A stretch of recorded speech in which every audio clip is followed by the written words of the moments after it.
I'll start that again. This is a Mother's Day salute from Don Rufty of North Carolina. He ran the newspaper, the Carolina Nickel, for many years. And he's been involved with the father's rights, parents' rights movement. He's done a lot down there in Charlotte with it. But check him out on Facebook. It's Don Rufty, R-U-F-T-Y, from North Carolina. And this is his Mother's Day salute. I would like to salute, in recognition of the upcoming Mother's Day, the mothers in this civil rights movement. Many of you are setting a great example of involvement in this war against the American people by the crooked judges. Keep on trucking. Educate and involve others. Let them know what they can do to become engaged in this historic struggle. In the late 90s, I said that men and women should join hands in this war in order to win it. Mothers, fathers, and children have all been victimized by the crooked judges who have committed felonies against them by violating their rights. We are going to win this war.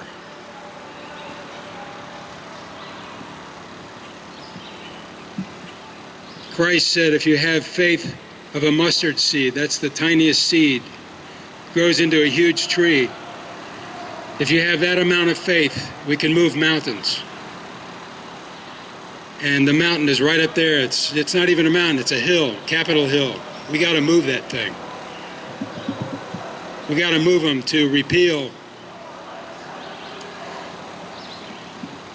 these unconstitutional acts that incentivize destruction of families. While I'm reading Don's, I'll just read another thing he wrote. It's a good opening for this. And I've been saying the same thing for a long time, at least 10 years, that a woman in this struggle is worth 10 men. Because we know it's been mostly fathers that have been victimized, but nobody wants to listen to fathers. You've got so many shows on TV that demean fathers. I'm not going to name any, but if you watch TV any, I don't anymore. But pretty much every comedy show, maybe it's getting a little better now. I don't watch TV like I said anymore, but there have been many shows that have made fathers look like the fool, the idiot, and the mother's always the wise one, and having to straighten out the man, the stupid man. Right? Yeah. You don't watch TV either.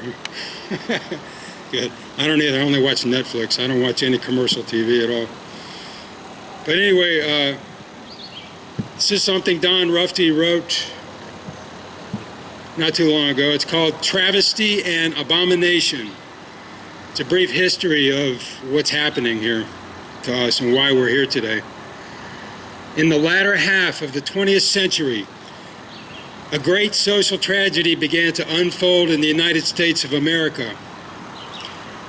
Under the guidance of Bill Clinton, an insidious plan was crafted to fleece the American public of hundreds of billions of dollars by violating the rights of American citizens. Twin rackets emerged from the so-called family courts. The key participants in those rackets were the judges who presided over those courts. There was no check and balance over the criminality of the crooked judges. In the rackets, the judges took upon themselves the roles of judge, jury, and executioner. We've got a lot of motorcycles passing here today, so I'll let them go by.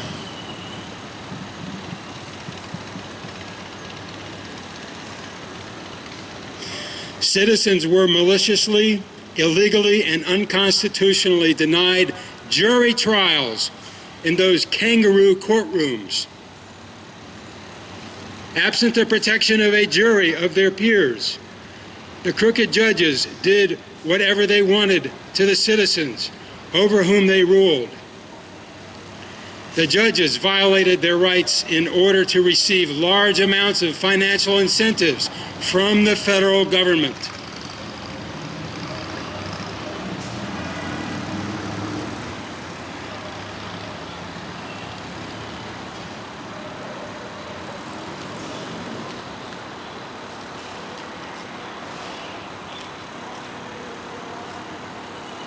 I get my props here.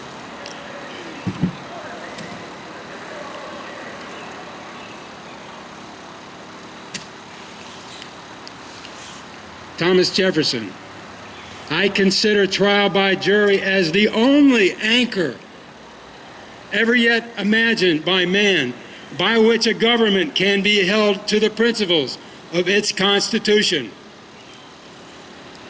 The ancient mode of trial by jury shall be held sacred, and the right thereof remain inviolate. Most state constitutions have something to that effect for juries. Yet how many family courts have juries? There's some in Texas. That's the only state I know of. I think there might be one other in the Northeast, Vermont or New Hampshire, something like that. So instead we have this. A kangaroo court is a mock court in which principles of law and justice are disregarded or perverted. A court characterized by irresponsible, unauthorized, or irregular status or procedures. That's family court. And if you ain't been there, you probably can't even relate to what I'm saying. Most people don't. Until it happens to them, they don't have a clue. So that's why we're here today. Again, we're not in a heavily trafficked area up here, out in the boondocks. This was the only place I could get today, so that's why we're here. Father's Day will be the west lawn of the Capitol.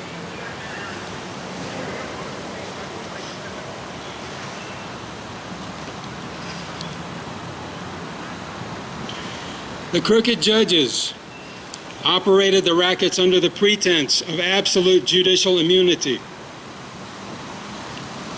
Under U.S. law, judges do not have absolute judicial immunity. They have limited judicial immunity. Judges who violate the rights of American citizens do so under color of law, and in the process commit felonies against American citizens. See U.S. Code Title 18, Section 242. See also Rule 3 of the Federal Rules of Criminal Procedure.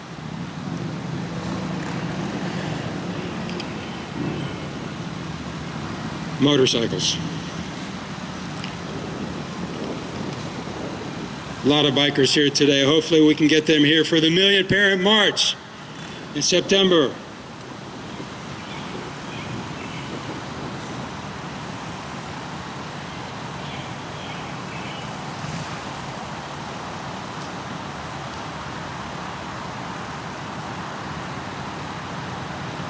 Speaking of which,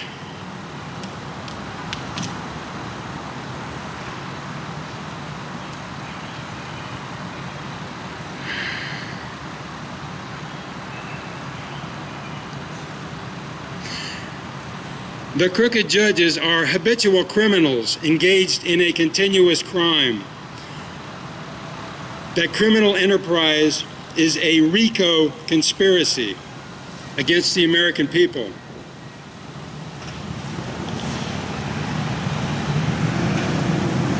Motorcycles.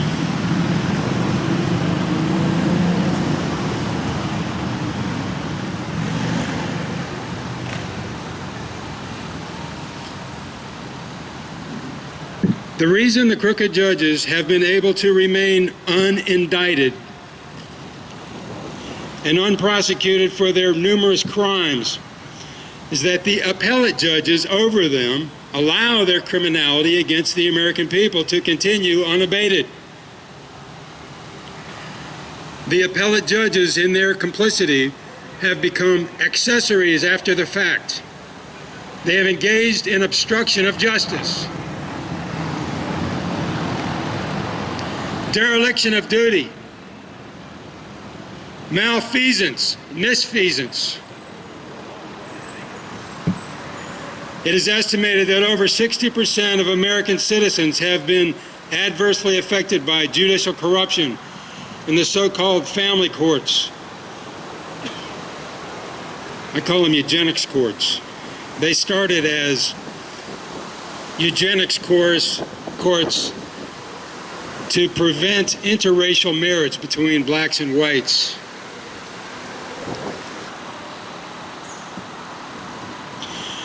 It is estimated that over 60% of American citizens have been adversely affected by judicial corruption in the so-called family courts.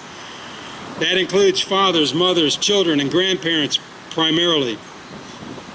The ruination of the lives of these people has been cited as the reason hundreds of thousands of U.S. citizens have committed suicide.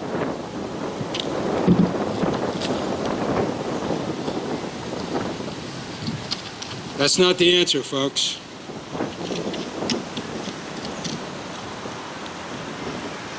We've become complacent. We've become spoiled. We sit around, watch TV. We're surrounded with luxuries, comforts. We don't study history. We don't know who we are as Americans. We don't understand the struggles over centuries it took to obtain our rights in the Constitution. Speaking of which,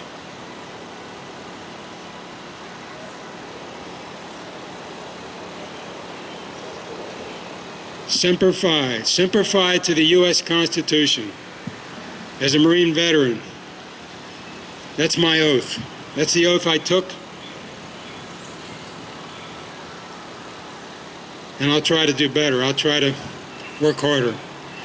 I've taken a break from this cause for about 5 years. I've been focusing on the larger picture, all the corruption.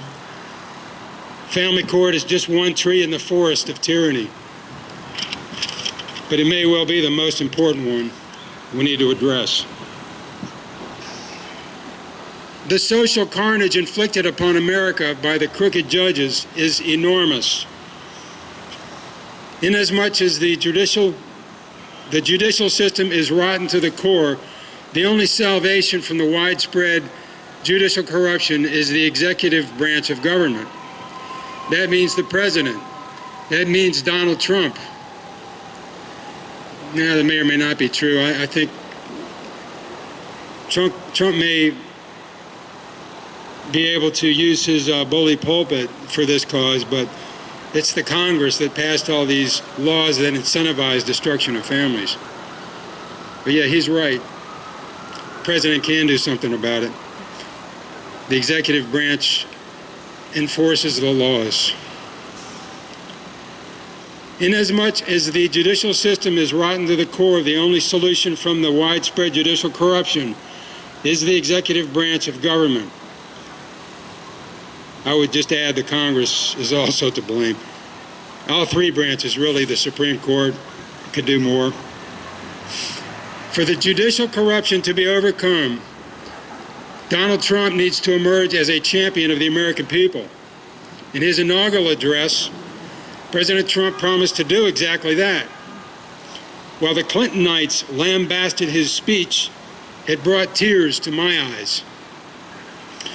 Apparently, the reason for the difference in our reactions to his message is because I am a lover of freedom, liberty, and justice, and they are not. In his speech, there was contained the promise of redemption for millions of suffering Americans. The possibility that President Trump may keep his vow to the American people is what was so moving to me. He uttered those immortal words, "Never again will the American people be ignored." we wish. Donald Trump says that he keeps his promises. I am in touch daily with people all over this formerly great nation who are praying that Donald Trump will keep this promise. If he does, he will emerge as one of the greatest of American presidents. His legacy as such will be ensured. It will be easy for President Trump to rescue America from the crooked judges. In a 20-minute meeting with his Attorney General and the Director of the FBI, he can instruct them to investigate, indict, and vigorously prosecute the crooked judges. Actually, it's the legislatures of the states and the Congress for the federal judges. It's their duty to impeach crooked judges. Judges serve during good behavior. So if judges are behaving, we need a show called Judges Behaving Badly. We used to have one called Men Behaving Badly, of course. Yeah. Now, Paul says we do have one. It's called Family Court. Unfortunately, they're not on camera yet.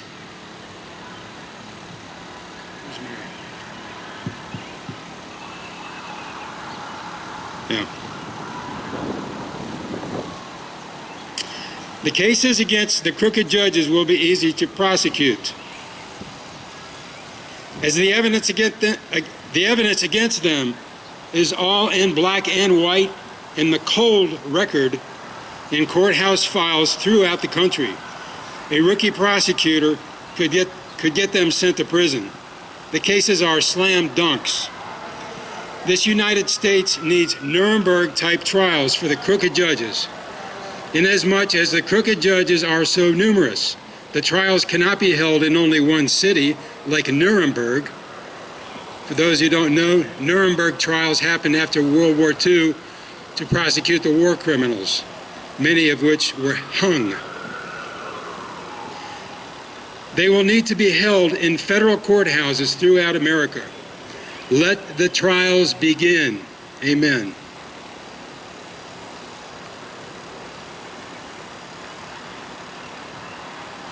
To paraphrase President Reagan, Mr. Trump, tear down this American Holocaust. Bring this dark chapter in American history to an end.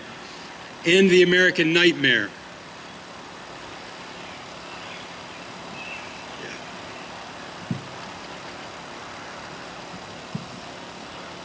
Well said, Don Rufty in North Carolina.